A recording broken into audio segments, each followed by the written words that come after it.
Channel. मैं हूं आपकी फ्रेंड वर्षा। फ्रेंड्स, आज की इस वीडियो में हम बात करेंगे कॉस्ट अकाउंटिंग के चैप्टर 1 की, जिसके अंदर हमने cost accounting, management accounting, ratios analysis, उसके एडवांटेज, उसके लिमिटेशंस और क्या क्या क्लासिफिकेशन है रेशियो एनालिसिस के, उनके बारे में डिस्कस करेंगे। तो आपको वीडियो पसंद आए तो वीडियो को लाइक कीजिए, फ्रेंड्स या शेयर कीजिए, और किसी भी तरह की कोई भी क्वेरी हो तो प्लीज़ ज़रूर बताइएगा। और ये चैप्टर्स आपके लिए, आप किसी भी एग्जाम की तैयारी कर रहे हैं उसके लिए इम्पोर्टेंट है। तो स्टार्ट करते हैं। वीडियो कैसी लगे लास्ट में ज़रूर बताना। पहले हम बात कर लेते हैं कॉस्ट अकाउंटिंग की, कि कॉस्ट अकाउंटिंग क्या होता है। It is a branch of accounting and has been developed due to limitations of financial accounting. यानी कि अगर हम बात करें तो देखिए, अकाउंटिंग के ये टाइप्स हैं, या हम ब्रांच भी बोल सकते हैं। जैसे कि बात करें तो अकाउंटिंग में फर्स्ट आता है हमारा cost accounting, financial accounting, management accounting. ये सारी क्या है? ब्रांच हैं।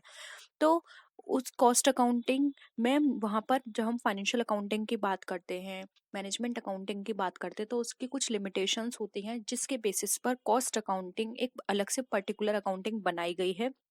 जैसे कि आप सबको पता है, फाइनेंशियल अकाउंटिंग में क्या करते हैं, फाइनेंशियल जो भी स्टेटमेंट्स होते हैं उनकी एनालिसिस की जाती है, यानी फोकस पूरा फाइनेंशियल स्टेटमेंट, फाइनेंशियल पोजीशन जानने पे होता है। मैनेजमेंट अकाउंटिंग में पूरा फोकस हमारा किस पर होता है? मैनेजमेंट को देखने में, कि हमारा पूरा जो भी हम प्रोडक्शन, सेलिंग, जो कुछ भी कर रहे हैं अपने बिजनेस के अंदर, उसका मैनेजमेंट किस तरह से हो रहा है, ये फाइंड आउट करना होता है। तो वहीं एक पर्टिकुलर कॉस्ट अकाउंटिंग बनाई गई, जिसके बेसिस पर ये देखा जाए कि प्रोडक्ट में कितनी कॉस्ट लग रही है, कितनी हमें उस प्रोडक्ट से चाहिए, जिससे कि हमारा बेनिफिट हो सके, हमारा इनफ रेवेन्यू हमें मिल सके।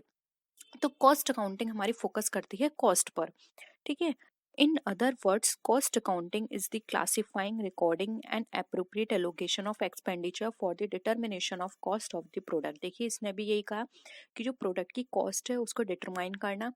कैसे डिटरमाइन करेंगे? पहले हम क्लासिफाई करेंगे, रिकॉर्ड करेंगे क्या क्या हमें एक्सपेंसेस पे हमने लगाए प्रोडक्ट को बनाने में, अप्रोप्रिएट एलोकेशन करेंगे एक्सपेंडिचर का, और उसके बेसिस पर हम ये फाइंड आउट करेंगे कि हमारे प्रोडक्ट की जो प्राइस है वो इतना होना चाहिए, क्योंकि हम इतना एक्सपेंडिचर इस पे कर चुके हैं। उसके बेसिस पर फिर हमें इस तरह से प्रेजेंटेबल बनाना पब्लिक के सामने, कि वो उसकी कॉस्ट वहाँ पर उसको शो हो। क्योंकि जब तक कस्टमर के माइंड में ये चीज़ नहीं आएगा कि हाँ इसकी कॉस्ट इतनी है, प्रोडक्ट इट्स लाइक है या नहीं, तब तक वो नहीं खरीदेगा। तो उसको प्रेजेंटेबल बनाना, सुटेबल डेटा उसको अरेंज करना, ये सारा काम किसका होता है? कॉस्ट अकाउंटिंग का होता है। ठीक है। तो आई होप यहाँ पर आपको कॉस्ट अकाउंटिंग का मीनिंग क्लियर है। देखिए, कॉस्ट अकाउंटिंग के कुछ फीचर्स भी हैं, जिसके बेसिस पर आप इसके मीनिंग को और अच्छे से समझ सकते हैं।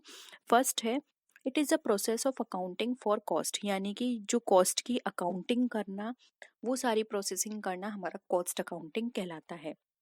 कि कितना कॉस्ट आनी चाहिए, कितनी कॉस्ट इनकर हुई है इस पर, कितने एक्सपेंडिचर किया है, तो ये पूरी प्रोसेसिंग हमारी कॉस्ट अकाउंटिंग कहलाती है। ठीक है।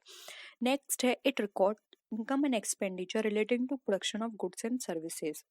देखिए, अब हम यहाँ पे कोई भी गुड्स की बात करें या सर्विस की बात करें, तो उस पर कितनी इनकम जनरेट हुई है, कितना एक्सपेंडिचर हुआ है, ये सारा रिकॉर्ड करना हमारा कॉस्ट अकाउंटिंग का पार्ट है। ठीक है।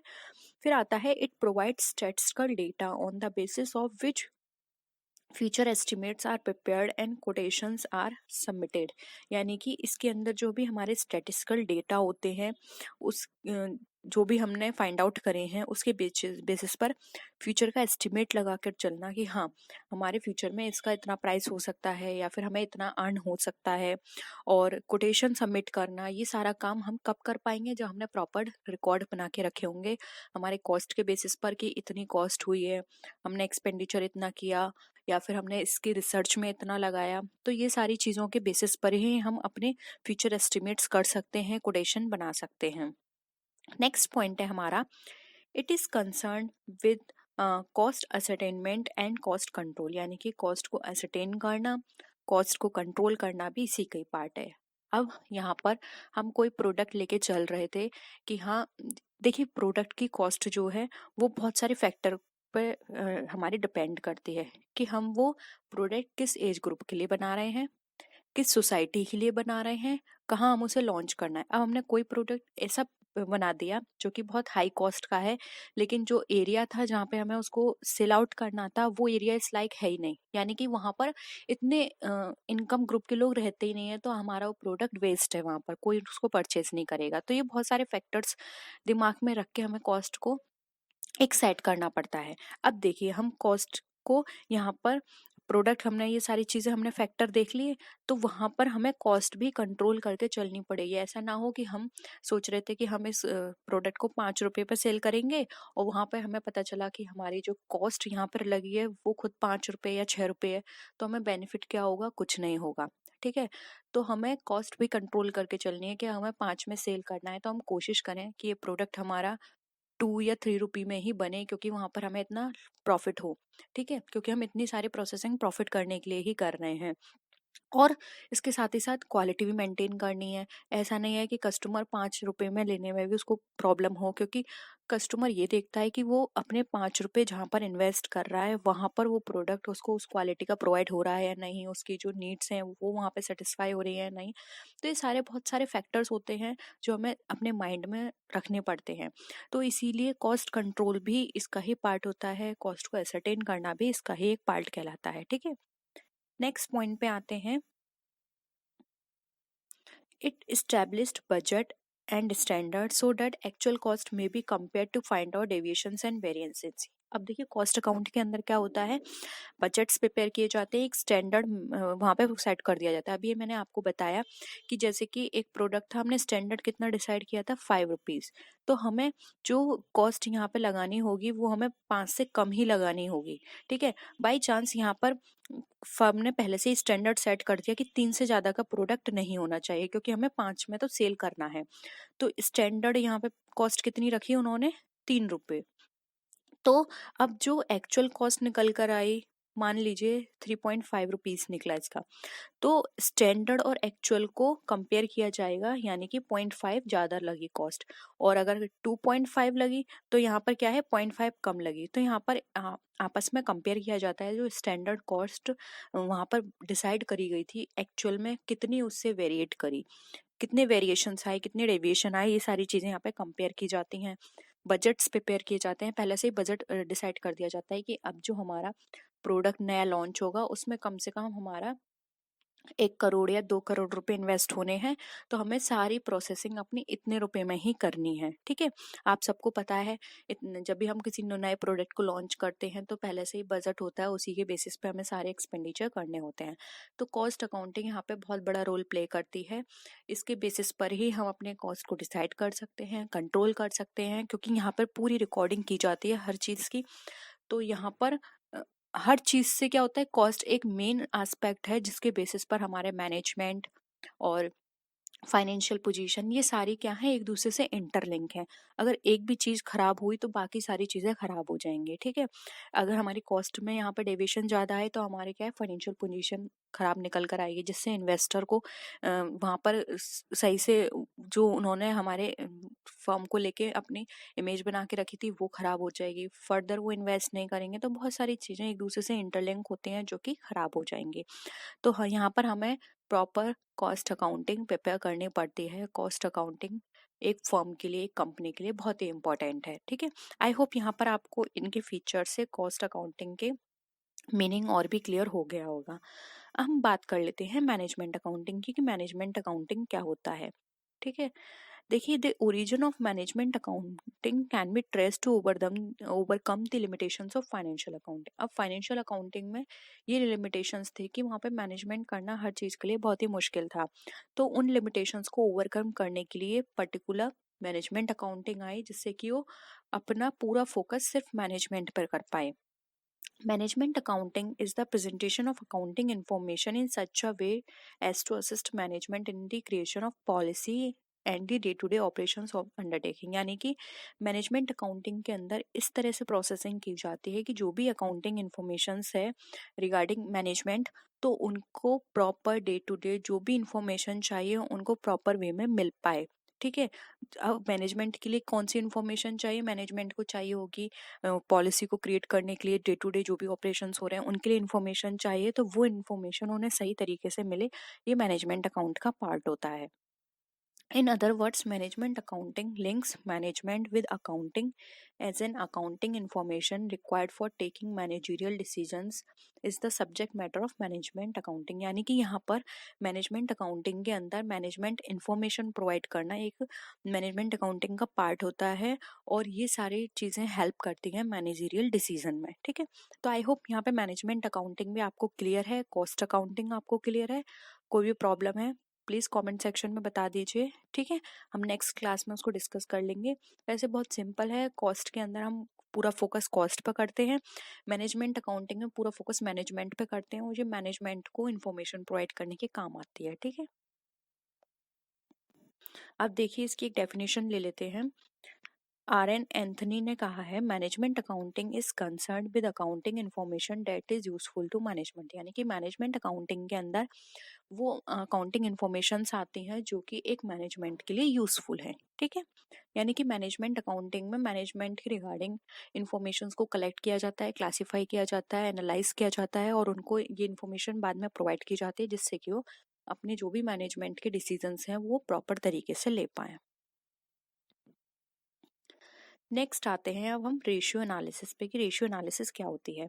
देखिए, it is one of the powerful tool of the financial analysis. यानी कि एक पावरफुल टूल है फाइनेंशियल एनालिसिस की अगर हम बात करें, क्योंकि इसके बेसिस पर हम बड़ी से बड़ी जो भी हमारी एनालिसिस होती है हम उसको प्रिसाइज वे में, ईजिली वे में किसी को भी समझा सकते हैं। A ratio can be defined as the indicated quotient of two mathematical expressions and as the relationship between two or more things। यानी कि रेशियो एनालिसिस के अंदर जो भी हमारे मैथमेटिकल एक्सप्रेशंस के थ्रू हम यहाँ पर उसको इंडिकेट कर सकते हैं या फिर दो या दो से ज़्यादा चीज़ों का हम रिलेशन आपस में बता सकते हैं। जैसे कि आपने रेशियो एनालिसिस में बहुत सारी चीज़ें पढ़ी होंगी, जैसे कि करंट असेट्स का, करंट लाइबिलिटीज़ का। तो यहाँ पर क्या होता है, हमें कोई भी चीज़ किसी को एक्सप्रेस करनी है। फॉर एग्जाम्पल, अगर मैं आपको कहूँ कि मेरे पास असेट्स ज़्यादा हैं, लाइबिलिटीज़ कम है, तो मैं इसको कैसे बताऊंगी? 2:1 का डिफरेंस है। असेट्स कितनी है? ज़्यादा, लाइबिलिटीज़ कितनी है? कम। तो अब यहाँ पर क्या हुआ, मुझे नोट आपको लिख के बताने में बहुत आसानी हुई। अब मैं पूरा लिखती है, असेट्स ज़्यादा हैं, लाइबिलिटी कम है, तो क्या होता है, बहुत टाइम लगता है इसको लिखने में। और ये तो एक छोटा सा एग्जाम्पल है। कंपनी के अंदर बहुत सारे हमारी इस तरह की हम बात करें एनालिसिस होती हैं, हमारे इतने सारे प्रिपेयर किए जाते हैं, फाइनल अकाउंट्स हैं, बैलेंस शीट्स हैं, तो उनको पूरा पढ़ना बहुत ही मुश्किल होता है। तो इसलिए वहाँ पर रेशियो एनालिसिस यूज़ की जाती है, जिसके बेसिस पर ईजिली हम रेशियो को देखकर ये पता कर सकते हैं कि कंपनी की पोजीशन कैसी है, कंपनी की गुडविल कैसी है, उसकी लिक्विडिटी कैसी है, उसकी सॉल्वेंसी कैसी है। ये सारी चीज़ें हम रेशो को देख के पता कर सकते हैं। और अगर बाई चांस हमें किसी में कोई प्रॉब्लम होती है तो फर्दर उनका नीचे एक्सप्लेनेशन दिया होता है, हम वो पढ़ के वहाँ पर देख सकते हैं कि ऐसा क्यों हुआ। लेकिन हमें वहाँ पर क्या हुआ, पूरे जितने भी हमारे स्टेटमेंट्स हैं वो हमें पढ़ने की जरूरत नहीं पड़ी। हम डायरेक्ट रेशो पे गए, रेशो हमने चेक किया, अच्छा इतना है इस कंपनी का रेशो, हमें पता चल गया। तो रेशो क्या होता है, आपको एक क्रिस्प वे में पूरी कंपनी की इंफॉर्मेशन आपको प्रोवाइड कर देता है, जिसके बेसिस पर आप इजीली पास्ट ईयर्स के जो भी रेशियोज हैं उससे आप कंपेयर करके पता कर सकते हैं कंपनी कितना इम्प्रूव कर रही है, कितना प्रॉफिट दे रही है, लिक्विडिटी इसकी कैसी चल रही है, क्रेडिट वर्दीनेस है या नहीं। ये सारी चीज़ें हम रेशियो एनालिसिस के थ्रू कर सकते हैं। तो एक इजी वे है रेशियो एनालिसिस। अब हम बात कर लेते हैं इसके ऑब्जेक्टिव्स क्या क्या होते हैं रेशियो एनालिसिस को करने के। Useful in simplifying the accounting figures. अब देखिए, जो भी हमारी इसको अकाउंटिंग कर लीजिएगा, ठीक है, अकाउंटिंग। अब जो भी हमारे अकाउंटिंग फिगर्स होती हैं उसको सिंप्लीफाई वे में बताना, डिस्क्राइब करना एक रेशियो एनालिसिस का ऑब्जेक्टिव होता है। जैसे कि मैंने अभी आपको बताया कि इतनी सारी चीज़ें होती हैं, सारी चीज़ों को अगर आप डिटेल में पढ़ेंगे तो बहुत टाइम लगेगा। तो सिंप्लीफाई वे में उसको यहाँ पर एक्सप्रेस करना रेशियो एनालिसिस का काम होता है, इसका ऑब्जेक्टिव होता है। फिर है second, useful in analysis of financial statement. अब जो भी फाइनेंशियल स्टेटमेंट होते हैं उनको एनालिसिस करना भी एक रेशियो एनालिसिस का काम होता है। इसके अंदर इसके थ्रू हम अपने जो भी हमारी फाइनेंशियल पोजीशन है उसको हम अंडरस्टैंड कर सकते हैं इजी वे में, हमें ज़्यादा टाइम भी नहीं लगेगा और हम उनको कंपेयर भी कर सकते हैं। साथ ही पास्ट अगर हमने 5 ईयर्स की बैलेंस शीट्स ली, फाइनल अकाउंट्स लिए, अगर हम उनको कंपेयर करेंगे तो ईजी कर सकते हैं। और अगर हमने उनको पूरा पढ़ा डिटेल में तो बहुत टाइम लगेगा, और पूरा पढ़ना बहुत ही मुश्किल है, क्योंकि बहुत सारे अकाउंट्स में बहुत डिटेल में सब कुछ मेंशन होता है, तो वहाँ पर हम उनको इतने आसान की तरीके से नहीं देख सकते, लेकिन रेशो के थ्रू हम उनको ईजिली कंपेयर कर सकते हैं। नेक्स्ट है यूजफुल फॉर फोरकास्टिंग। अब रेशियो एनालिसिस जो होती है वो हमारी हेल्पफुल होती है प्लानिंग में, फोरकास्टिंग में। अगेन वही, अगर आप किसी चीज़ को इजी वे में समझ सकते हैं तो वहाँ पर आपको प्लानिंग और फोरकास्टिंग करने में आसानी होगी, ठीक है। नहीं तो आप पहले उनको पढ़ोगे, उनसे चीज़ें समझोगे, क्योंकि आप किसी के अकाउंट्स को देख के ऐसे समझ भी नहीं सकते जब तक आपने उनके रेशियोज और भी जो भी उन्होंने मेथड्स यूज़ करे हैं उनको नहीं देखोगे। तो वहाँ पर जब हम उन्हीं को नहीं समझ पाओगे तो आप फोरकास्टिंग और प्लानिंग किस तरह से करोगे, ठीक है। नेक्स्ट है useful for locating the weak point spots. अब यहाँ पर वीक स्पॉट्स आप इजीली फाइंड आउट कर सकते हो रेशो के थ्रू। ये यहाँ पर एक तरह से मेजर रोल प्ले करता है। इसके अंदर आप ओवरऑल परफॉर्मेंस को अच्छे से चेक कर सकते हो, देख सकते हो कि सॉल्वेंसी पहले इसका 5 दिखा रहा था रेशो, अब दिखा रहा है 4, तो आप इजीली कंपेयर कर सकते हो इस तरह से, ठीक है। तो ये बहुत ही जो वीक पॉइंट होते हैं ना उसको बहुत हाईलाइट तरीके से यहाँ पर शो किया जाता है रेशियो एनालिसिस में। फिर है useful in inter firm and intra firm. अब कंपनी के अंदर परफॉर्मेंस जो होती है इंटर फर्म की, इंट्रा फर्म की, वो इजीली यहाँ पे पता चल जाती है, कंपैरिजन उनका इजीली हो पाता है। और अगर परफॉर्मेंस डिफरेंट यूनिट से बिलोंग करती हैं सेम फर्म में, तो वहाँ पर इंट्रा फर्म की बात आती है, तो वहाँ पे हम उनका कंपैरिजन कर सकते हैं, ठीक है। तो ये देख सकते हैं कि इंटर फर्म किस तरह से काम कर रही हैं, इंट्रा फर्म किस तरह से काम कर रही हैं, तो इजीली आपस में इनका कंपैरिजन करके हम पता लगा सकते हैं। नेक्स्ट है लिमिटेशन ऑफ रेशियो एनालिसिस। अब लिमिटेशन क्या है एक रेशियो एनालिसिस के? False result. देखिए, मैंने आपसे क्या कहा कि जो रेशियो एनालिसिस है वो जितने भी हमारे पूरे साल में ट्रांजैक्शंस हुए हैं, जो भी हमने एक्टिविटीज करी हैं, उनको यहाँ पे शो करती है एक नंबर में, मैथमेटिकल इंडिकेटर में, ठीक है। लेकिन अगर वही गलत है तो क्या होगा?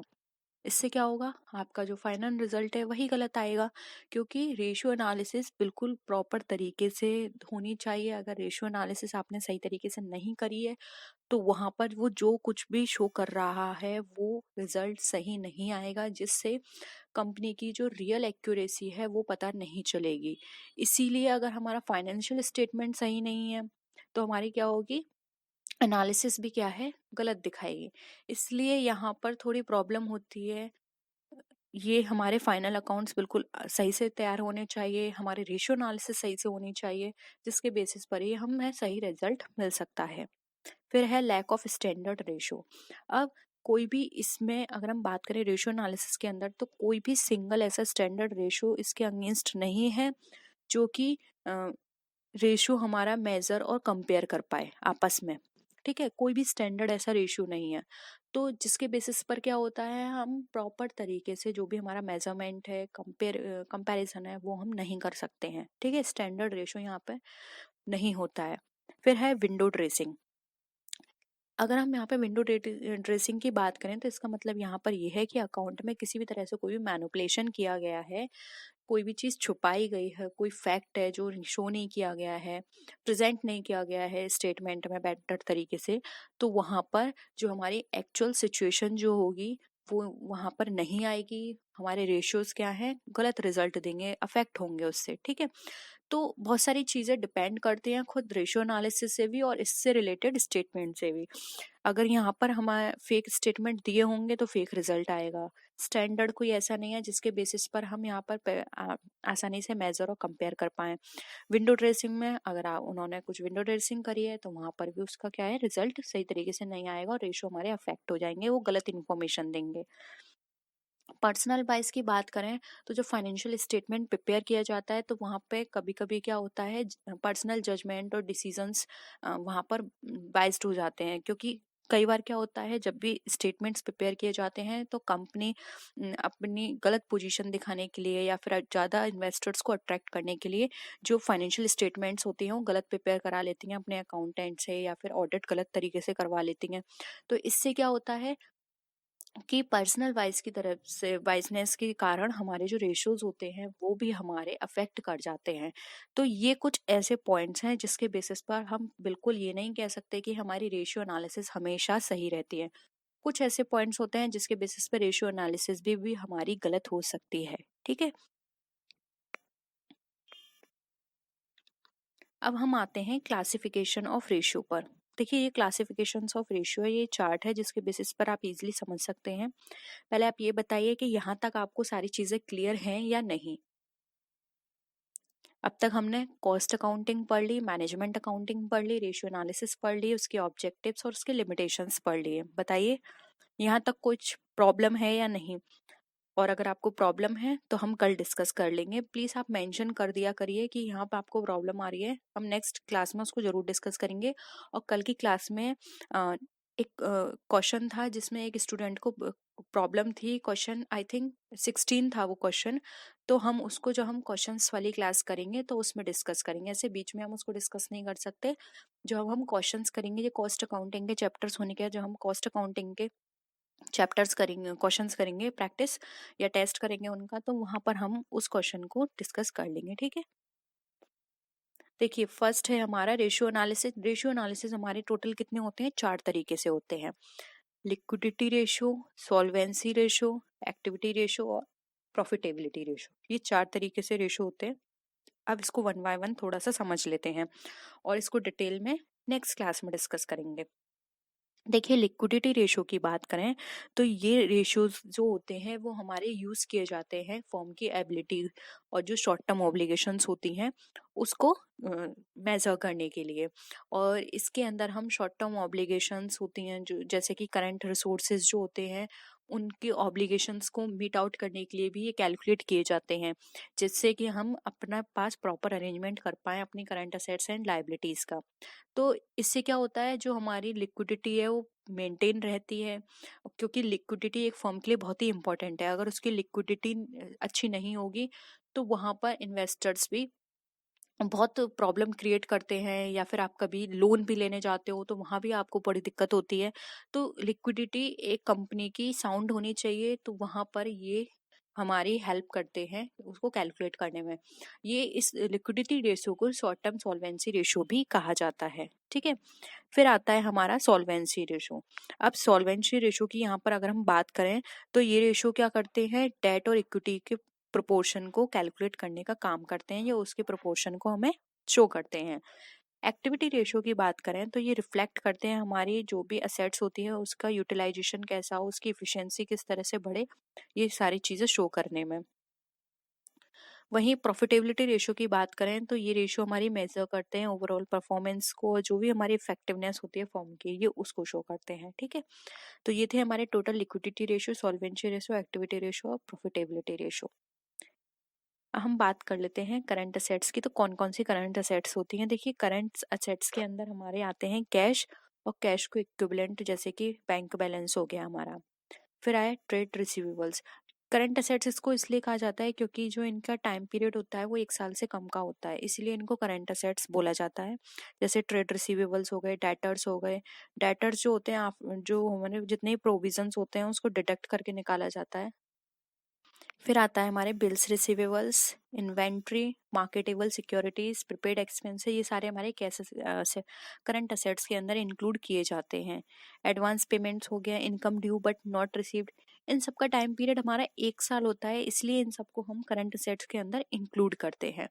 तो जब आप रेशियोज निकालेंगे तो आपको current assets and current liabilities चाहिए होगी, तो आपको पता होना चाहिए कि कौन कौन सी चीजें हमारी करंट असेट्स के अंदर आती हैं और कौन कौन सी चीजें हमारी करंट लायबिलिटीज के अंदर आती हैं।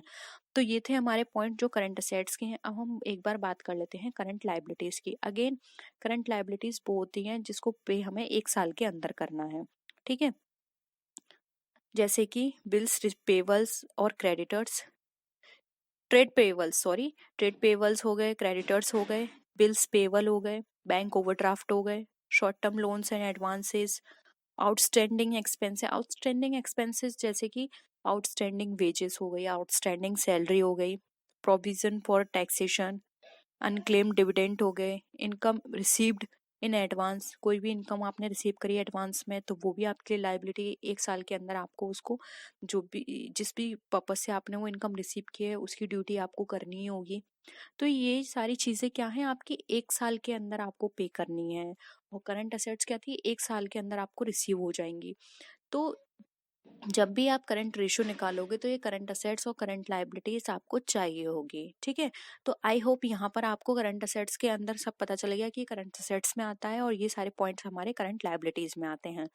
अब मैं आपको यहाँ पे बता देती हूँ जो कि हमारा करंट रेशियो है उसका जो स्टैंडर्ड रेशियो बताया गया है, स्टैंडर्ड कि हमारा करंट रेशियो यहाँ पर बिल्कुल सही माना जाता है, तो वो है हमारा 2:1। ये करंट रेशियो का स्टैंडर्ड रेशियो 2:1 अगर किसी कंपनी का है तो बहुत अच्छा माना जाता है। 1:1 में कंपनी अच्छा काम नहीं कर रही है, तो ये स्टैंडर्ड नॉर्म्स हैं इसके। करंट रेशियो हमारा हमेशा 2:1 होना चाहिए। ठीक है, तो आज के लिए इतना ही। और अगर आप चाहते हैं तो आप मुझे बता सकते हैं कि हम रेशियो को और भी ज़्यादा अच्छे से डिस्क्राइब करें। नहीं तो हम आगे मूव कर लेंगे। आगे जो हमारा चैप्टर्स होंगे वो होंगे हमारे डायरेक्ट कॉस्टिंग, मार्जिनल कॉस्टिंग पर। आई थिंक इतना ही आपको रेशियो ज़रूरी थे। फिर भी आप कहेंगे तो हम एक बार डिस्कस कर लेंगे।